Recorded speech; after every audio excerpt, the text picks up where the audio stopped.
Hello friends, this is Pankaj. Discuss करते हैं stock trading ideas for 21 November and week ahead. Last week हमने video नहीं बनाया था, तो लास्ट 2 वीक का चार्ट हम अभी डिस्कस करते हैं। तो यहाँ आप देख सकते हैं कि नॉट इवन 2 वीक, हम 3 वीक से एक ही रेंज में ट्रेड कर रहे हैं। मतलब नवंबर के स्टार्ट से ही निफ्टी लगभग एक 500 पॉइंट की रेंज में ट्रेड कर रहा है। बिल्कुल छोटे छोटे कैंडल्स बन रहे हैं, कुछ भी डायरेक्शनल मूवमेंट हमें मार्केट में देखने नहीं मिला। और स्टॉक्स में भी फिर सिमिलर सिचुएशन देखने मिलता है। स्टॉक्स में भी हमें ब्रेकआउट्स नहीं मिलते, ब्रेकआउट्स होते हैं तो ब्रेकआउट फेल हो जाता है और एक वन डायरेक्शनल मूवमेंट नहीं मिलता, और इसलिए फिर ट्रेडर्स को लास्ट 1.5-2 महीने में बहुत दिक्कत आ रही है। एटलीस्ट अक्टूबर में तो हमें थोड़ा सा एक स्ट्रेट अवे फॉल मिला था, वहाँ कुछ शॉर्टिंग के मौके मिले थे, बट इस 2-3 वीक में बहुत ही ज़्यादा दिक्कत ट्रेडर्स को फेस हो रही है। Nifty and bank Nifty index में इंट्राडे ट्रेडिंग के जरूर कुछ मौके मिलते हैं। इंट्राडे का डेटा देख के जरूर हम इंट्राडे ट्रेडिंग कर सकते हैं, बट जो लोग पोजिशनल ट्रेडर करते हैं या स्टॉक्स में ट्रेड करते हैं, वहाँ थोड़ी सी ट्रेडर्स को दिक्कत आती है। और ये फेज चलता रहता है दोस्तों, मार्केट हमेशा डायरेक्शनल नहीं रहता। कंसोलिडेशन का एक फेज होता है, ब्रेकआउट का एक फेज होता है, तो हमें उस हिसाब से हमारी पोजीशन साइजिंग चेंज करनी होती है। जब कंसोलिडेशन का फेज होता है, हमें वहाँ लाइटर होना होता है, पोजीशन में छोटे छोटे प्रॉफिट बुक करने होते हैं। जब मार्केट डायरेक्शनल होता है, ट्रेंडिंग में चलता है, तो तब जाके एग्रेसिव ट्रेडिंग हमें करना पड़ता है। तब जाके ही at the end of the year हम एक अच्छा खासा रिटर्न कमा सकते हैं। तो अब बात करते हैं कि नेक्स्ट वीक में किस टाइप की मूवमेंट निफ्टी में हो सकती है। हमेशा की तरह हम एफआईआई डीआईआई के डेटा से स्टार्ट करेंगे। तो यहाँ सबसे पहले एफआईआई का डेटा देखते हैं।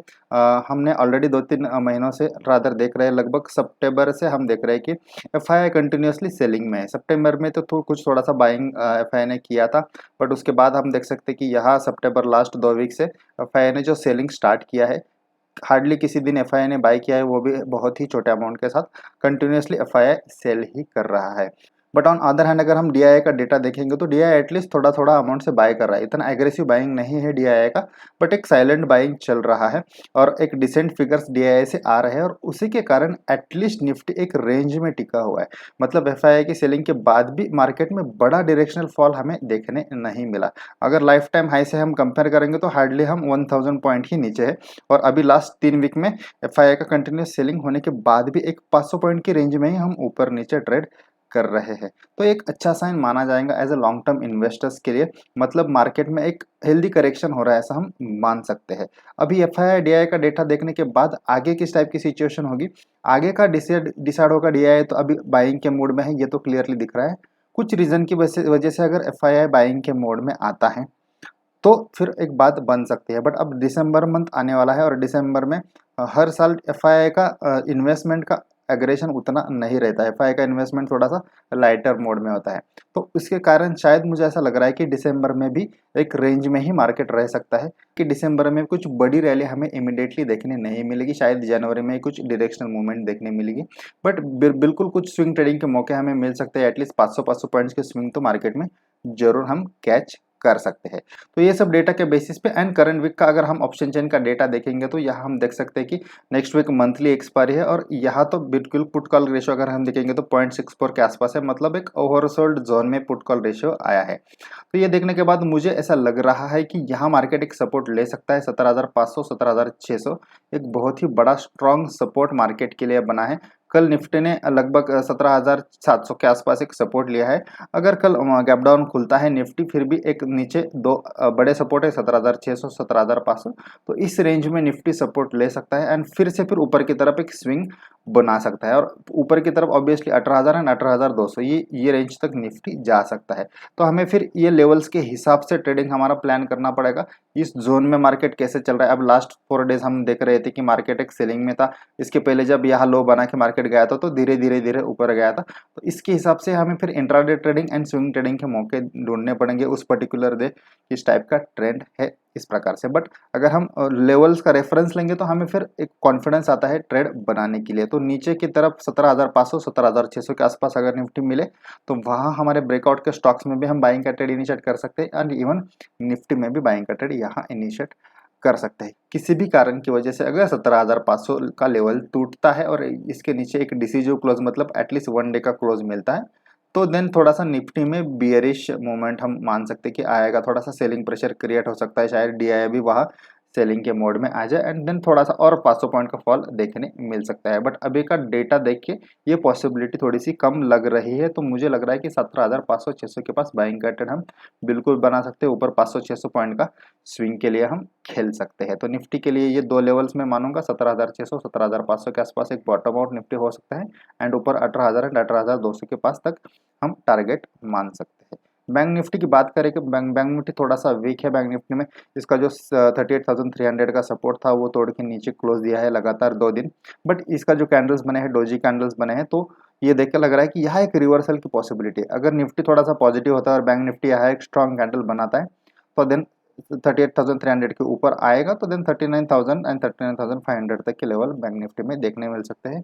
इनकेस निफ्टी में और 1-2 दिन सेलिंग प्रेशर आता है तो देन यहाँ बैंक निफ्टी में उसका रिएक्शन ज़्यादा शायद होगा एंड इवन 37,000 तक का भी लेवल देखने मिल सकता है। तो थोड़ा मंडे हमें ऑब्जर्व करना पड़ेगा कि किस साइड में बैंक निफ्टी का झुकाव हो रहा है, निफ्टी का झुकाव हो रहा है, उसके हिसाब से हमें ट्रेड प्लान करना पड़ेगा। अगर ये फ्राइडे का लो तोड़ता है तो डेफिनेटली यहाँ 1,500 पॉइंट्स का तो फॉल मुझे लग रहा है। और अगर फ्राइडे का हाई तोड़ के ऊपर की तरफ एक क्लोज देता है तो देन डेफिनेटली ऊपर की साइड में 1,500 पॉइंट की रैली हमें देखने मिल सकती है। तो ये हो गया निफ्टी एंड बैंक निफ्टी का डेटा। अब स्टॉक्स डिस्कस करते हैं। कुछ स्टॉक्स वॉच लिस्ट में मैंने लिए हैं।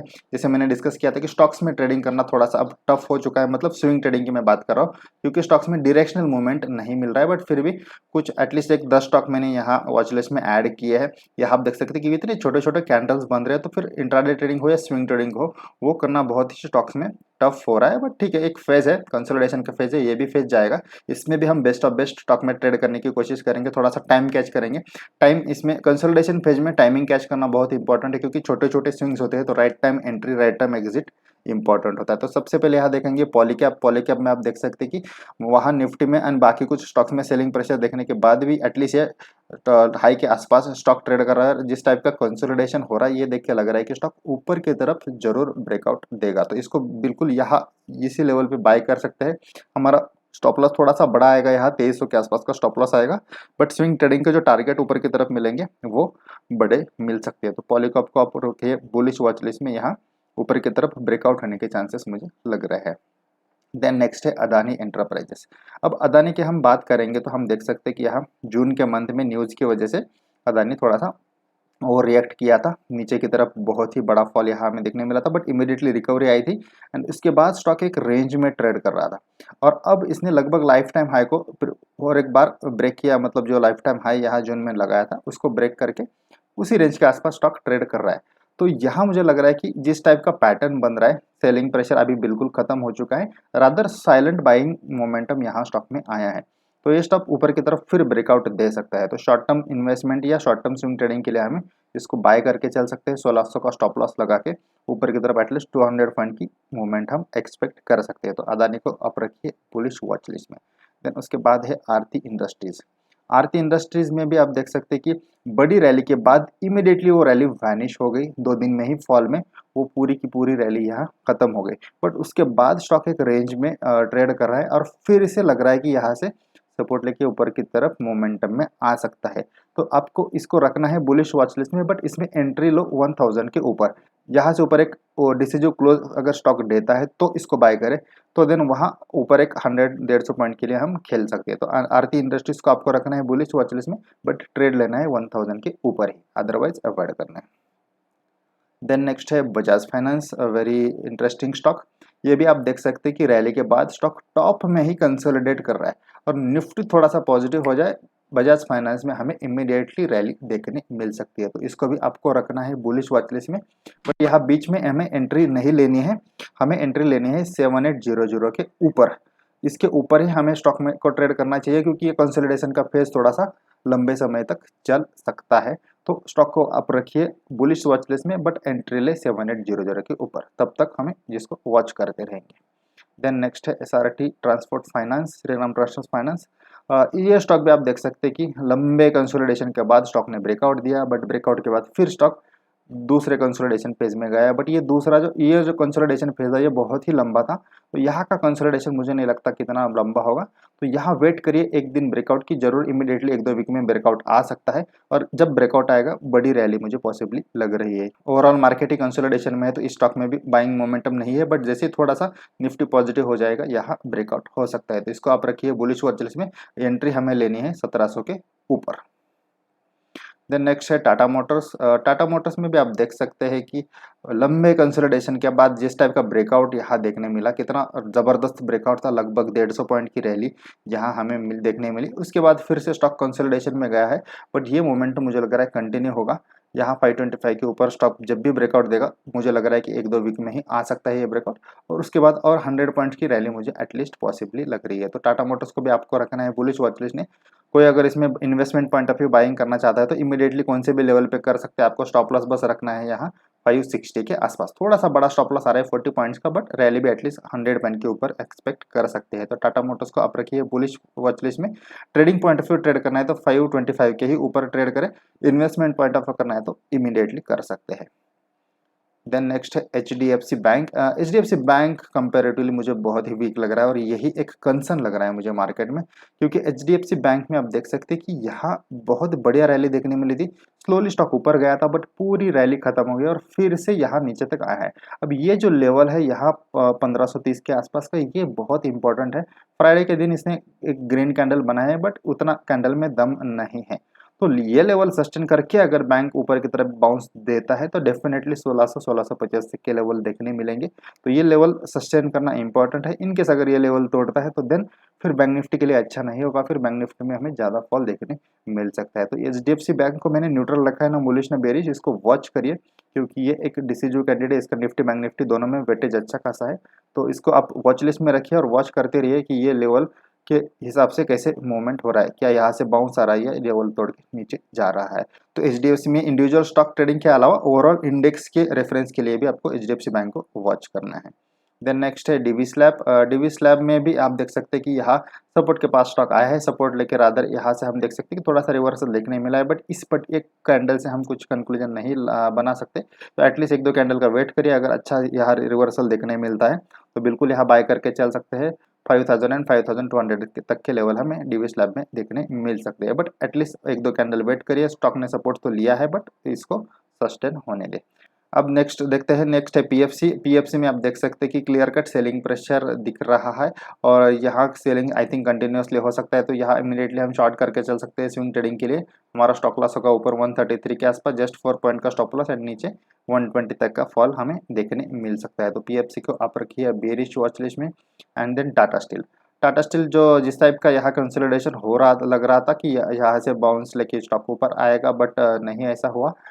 इसमें सेलिंग प्रेशर ही जनरेट हो रहा है। तो और अब ये इंपॉर्टेंट सपोर्ट तोड़ के भी नीचे आया है, तो बिल्कुल ये फॉल नीचे के तक कंटिन्यू हो सकता है। 1100 तक का एटलीस्ट मुझे लग रहा है कि अब और 80 पॉइंट का फॉल यहाँ हो सकता है। तो हम इसको शॉर्ट करके चल सकते हैं, या बेरिश वॉच लिस्ट में रखिए। जिस भी दिन स्टॉक वीक हो, यस्टरडे हाई ब्रेक करे, तो बिल्कुल इसमें शॉर्ट हम जा सकते हैं।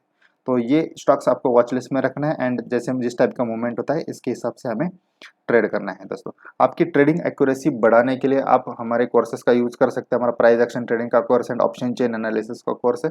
ऑप्शन चेन एनालिसिस का कोर्स आपको निफ्टी बैंक निफ्टी में ट्रेड करने के लिए हेल्प करेगा, एंड प्राइस एक्शन का यूनिवर्सल कोर्स आप स्टॉक्स में एंड इंडेक्स दोनों में भी यूज कर सकते हैं। दोनों लिंक कोर्सेज की लिंक डिस्क्रिप्शन बॉक्स में है, उस पर क्लिक करके आप इमीडिएटली कोर्स को एक्सेस कर सकते हैं। थैंक यू फ्रेंड्स, वीडियो को एंड तक देखने के लिए धन्यवाद। वीडियो अगर आपको अच्छा लगा हो तो वीडियो को लाइक करें, अपने दोस्तों के साथ शेयर करें, और अगर आप चैनल पर नए हैं तो चैनल को सब्सक्राइब जरूर करें। Thank you.